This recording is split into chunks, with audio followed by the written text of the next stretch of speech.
mengevaluasi caranya pembelajaran. Dalam pertemuan ini dilakukan yang pertama sehingga siswa bisa lebih siap untuk tampil lebih mantap di dalam kelas. Saya akan melakukan atau mengajukan beberapa pertanyaan dalam percakapan pra-observasi ini.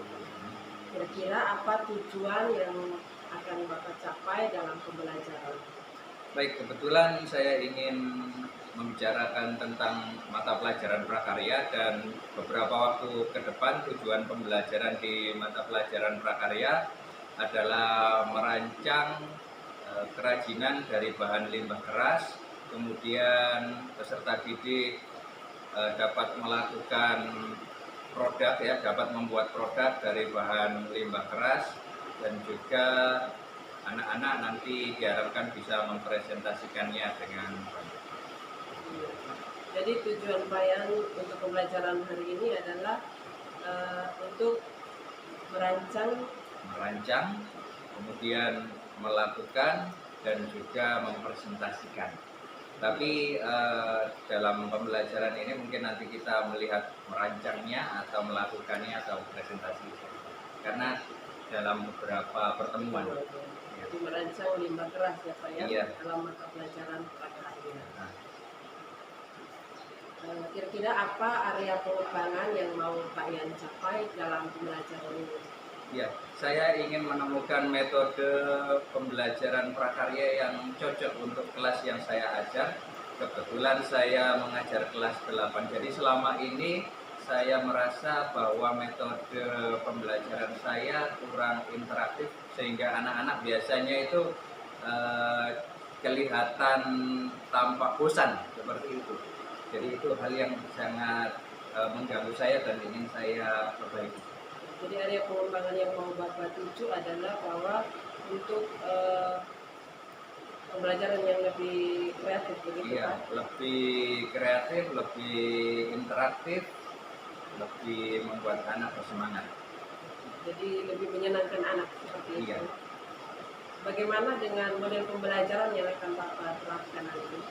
Baik, untuk model pembelajaran yang saya terapkan ada beberapa, karena ada beberapa pertemuan. Waktu tujuan pembelajaran merancang ini saya akan menerapkan diskusi kelompok. Ya, jadi anak-anak bersama kelompoknya merancang apa yang akan mereka kerjakan. Tentunya dalam topik kerajinan limbah keras, seperti itu. Kemudian pertemuan berikutnya mereka melaksanakan apa yang sudah mereka rancang. Seperti itu metodenya, dan ketika menjelang akhir topik mereka mempresentasikan hasil dari produk mereka. Jadi maksud saya yang Pak gunakan itu model pembelajarannya. Model pembelajarannya tentu problem based learning. Ya. Menggunakan PBL ya. Jadi ada masalah tentang limbah keras yang banyak di sekitar lingkungan anak-anak. Bagaimana kita memanfaatkan itu menjadi hal yang positif. Selain itu kira-kira media pembelajaran apa yang Pak gunakan? Saya menyediakan PowerPoint. Selain itu saya mencontohkan ada hasil kerajinan dari bahan limbah keras untuk menginspirasi mereka untuk membuat kerajinan. Jadi media pembelajarannya ada produk-produk yang dihasilkan sebelumnya. Iya. Juga Pak menggunakan slide PowerPoint untuk ya, menjelaskan beberapa tipe kerajinan. Baik, jadi kira-kira kapan Pak bisa realisasikan ini untuk melakukan pembelajaran dengan tujuan yang mau Bapak capai tadi, di kelas berapa, lalu pada jam pelajaran berapa? Iya, untuk jadwalnya saya ada pembelajaran prakarya pada hari Jumat di jam 4 untuk kelas 8A dan jam ke-5 untuk kelas 8B, seperti itu. Jadi pembelajarannya nanti terjadi di hari Jumat di Iya. kelas 8A dan 8B ya Pak? Betul. Baik, jadi pada saat itu nanti saya akan berada di kelas untuk bagaimana melihat Pak bisa action di kelas. Siap, saya senang sekali.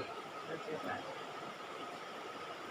Baik, jadi setelah melakukan percakapan observasi ini, kita akan bertemu kembali nanti Pak Yan. Iya. Setelah observasi di kelas, kita akan melakukan percakapan lanjutan untuk percakapan pasca observasinya.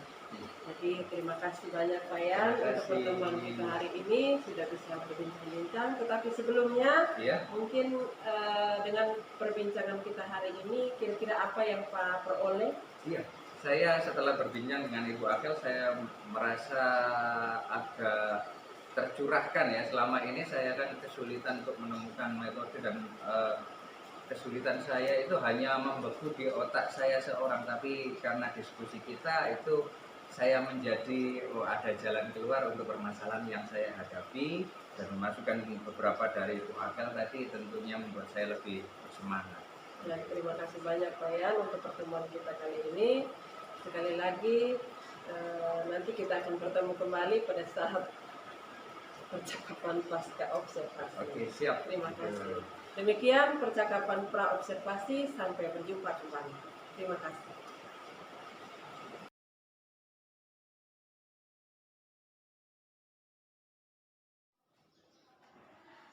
Selamat pagi, selamat berjumpa kembali dengan saya, Anastasia Akelina, calon guru penggerak angkatan 9 Kabupaten Flores Timur dari SMP Negeri 1 Lowolema. Saat ini saya kembali bersama Pak Yan untuk melakukan percakapan pasca observasi. Dan selamat pagi Pak Yan. Selamat pagi Ibu Akel. Bagaimana kabarnya hari ini Pak? Alhamdulillah baik, sehat. Sehat-sehat ya? Iya. Ya, selamat berjumpa kembali dalam percakapan kita hari ini, percakapan pasca observasi. Jadi saya akan melakukan atau memberikan pertanyaan kepada Pak setelah melakukan observasi kelas. Iya. Ya, jadi bagaimana kira-kira perasaan Pak setelah melakukan pembelajaran di kelas? Iya, jadi setelah melakukan pembelajaran di kelas, saya secara perasaan lebih lega.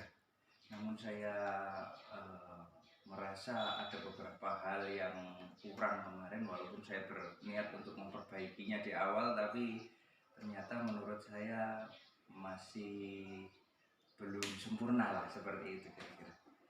Jadi ada perasaan lega sudah melakukan pembelajaran, tapi masih ada sedikit rasa kekurangan di dalam pembelajaran, seperti itu. Betul, ya Pak Yan? Oke, baik Pak Yan.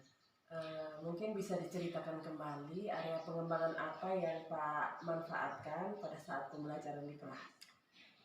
Jadi kemarin itu saya awalnya ingin memperbaiki metode saya untuk mengajak anak-anak merancang, kemudian membuat dan juga mempresentasikan kerajinan dari bahan benda keras.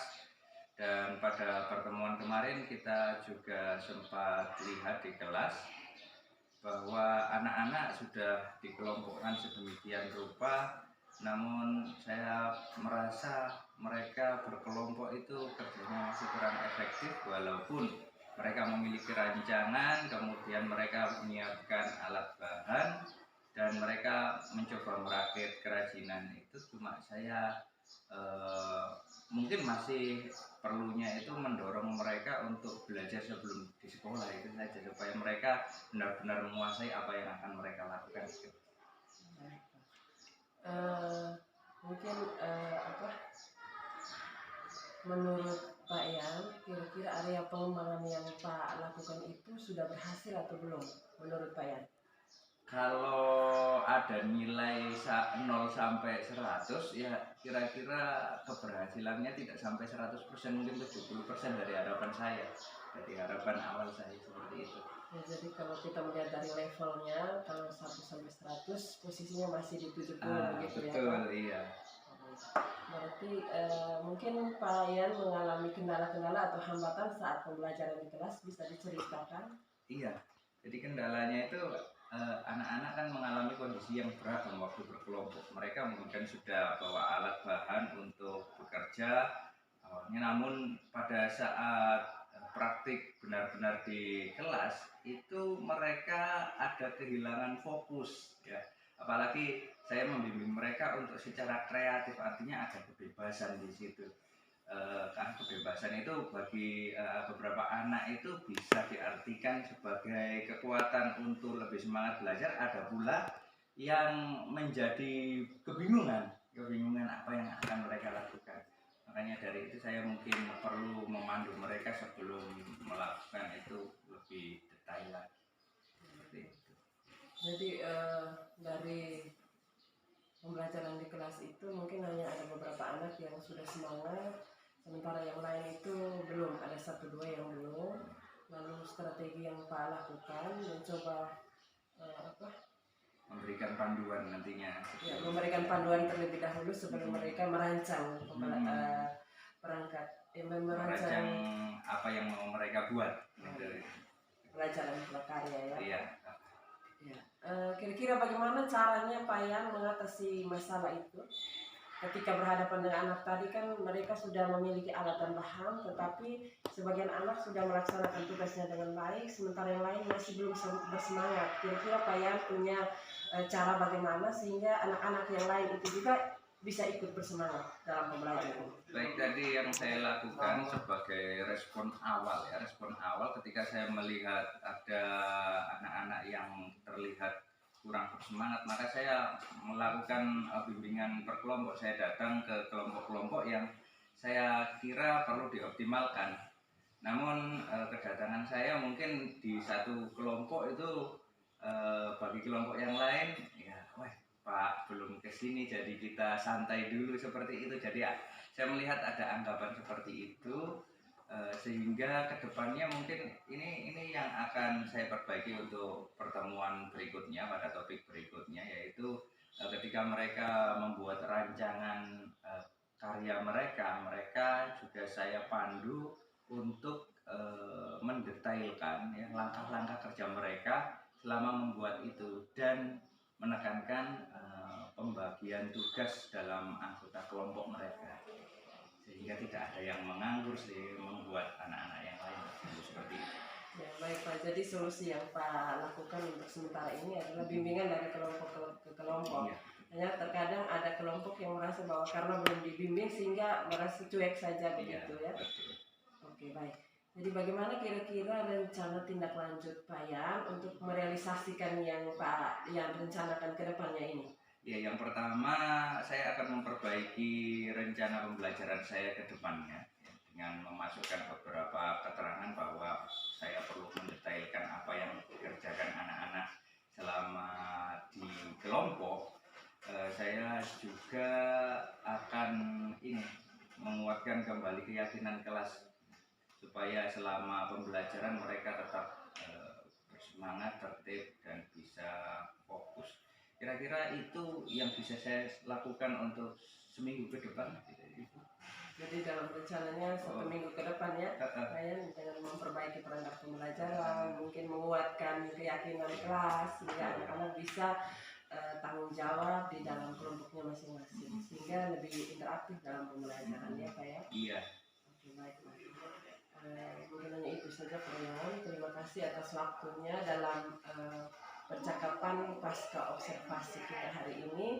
Saya menunggu cerita-cerita serunya pada pertemuan-pertemuan selanjutnya. Makasih banyak Pak Yan. Terima kasih Bu Ake.